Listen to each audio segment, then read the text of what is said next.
Este modelo de gobierno limitado, mercados libres y propiedad privada, a mí me gusta llamar sistema y no modelo, porque modelo implica un poco de ingeniería social, ¿no? Un diseño predeterminado de cómo se debe ser el hombre, la mujer, el niño, la familia. O sea, es mejor hablar de sistema. Este sistema de liberal clásico, gobierno limitado, mercados libres, propiedad privada, es combinable con la democracia, es congeniable con la democracia. Sí, la respuesta es afirmativa, pero no con cualquier tipo de democracia. Tiene que ser una democracia de lo que los liberales clásicos llamamos republicana. Democracia republicana es una que semblanza de la forma mixta de gobierno. Democracia republicana significa que los principios fundamentales de los derechos humanos naturales verdaderos, que no son tener un empleo, tener un carro, tener una empleada doméstica, tener una casa, no. Los derechos humanos verdaderos son tres, los derechos naturales, reconocidos por el Creador, como dicen los documentos constitucionales en los Estados Unidos: vida, libertad y propiedad. ¿Okay?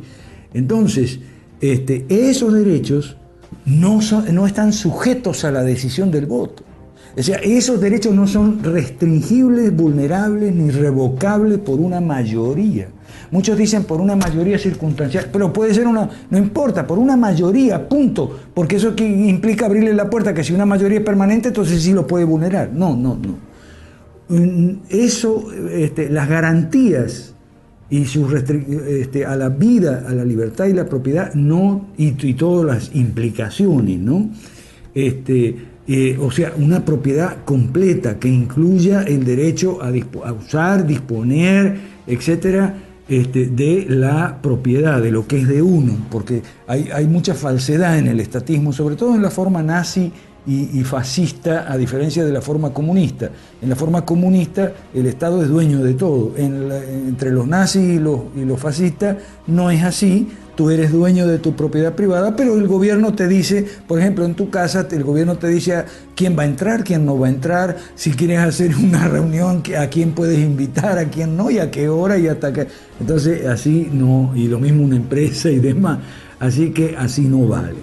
Entonces, cuando una democracia es republicana, entonces es perfectamente congeniable con este sistema y este sistema funciona. Pero tiene que haber partidos políticos y además de corrientes de opinión, órganos de opinión, etcétera, que favorezcan este sistema y pongan diputados en el Congreso para que controlen al Ejecutivo, que es el que generalmente el que más tiende a abusar, para que no se salga de sus límites, funcionales de poder y de recursos, y no gaste lo que están gastando los estados. Eso en cuanto al orden político. Antes de pasar al orden económico, viene una pregunta generalmente muy importante. Bueno, pero ¿y en qué países se practica? Bueno, actualmente algo parecido hay en las regiones más o menos capitalistas de China. Hay que ver que China está pasando del comunismo al capitalismo, pero no toda China, sino zonas, especialmente Hong Kong, y 14 zonas que imitan un poco el sistema de Hong Kong, y esas son las zonas que están pasando a algo parecido al capitalismo liberal, el resto no. Países como los tigres asiáticos, Singapur, Taiwán, o la isla de Formosa, y tal vez en algunas regiones de la India se pasa por ahí. Parece ser que estos países excomunistas, o esos como China, o ex-socialistas duros como la India, quieren ir por partes, como ensayo, como por prueba de error. Vamos a probar primero en una región y vemos cómo nos va. La geografía no nos va a dar buenos ejemplos nítidos, la historia sí. La historia nos va a decir que el primer país en practicar un gobierno limitado fue Israel, el Israel bíblico. Se llamaba el gobierno de los jueces, mientras que todos los otros países que rodeaban al Israel bíblico practicaban la monarquía. Israel no tenía rey, y eso fue durante aproximadamente 400 años. Tenía unos gobernantes limitados que se llamaban jueces, que al mismo tiempo eran defensores y contratadores de obras públicas. Es decir, que se mantenían dentro de los límites funcionales y lo mismo dentro de los límites en poderes y recursos.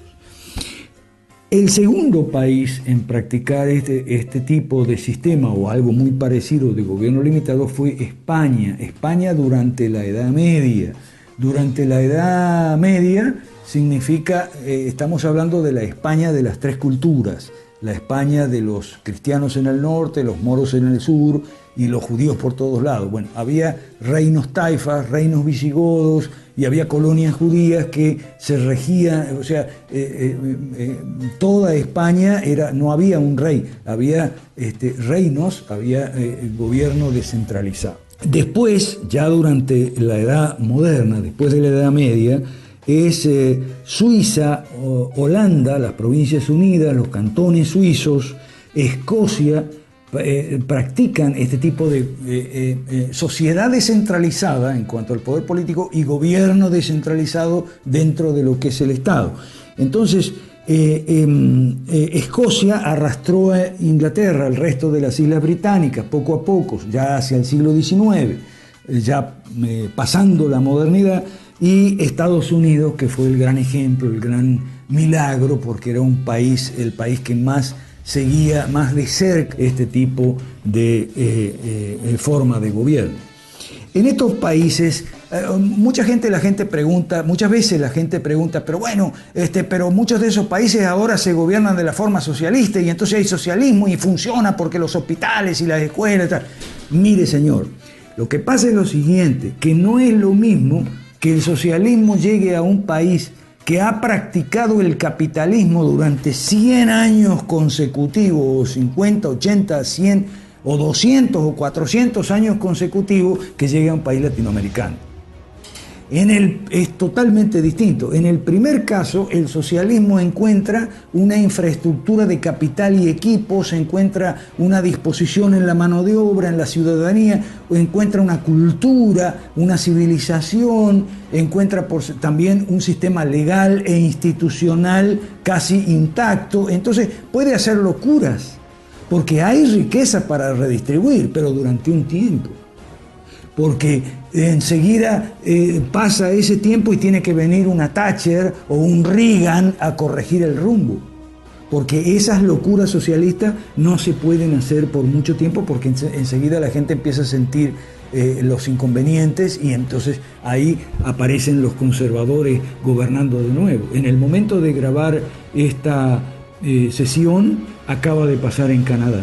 El partido conservador, que es como se llaman los liberales clásicos en Canadá, acaba de ganar la mayoría absoluta en el Congreso.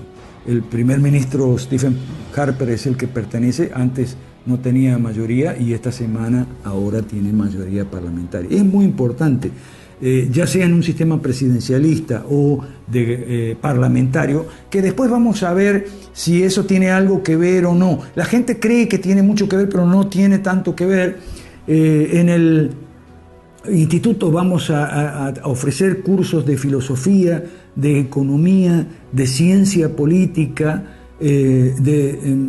filosofía, no sé si lo dije, de historia, y también vamos a ofrecer estudios bíblicos, teología, historia de Occidente, que es mucho historia de la Iglesia, para la gente que está interesada.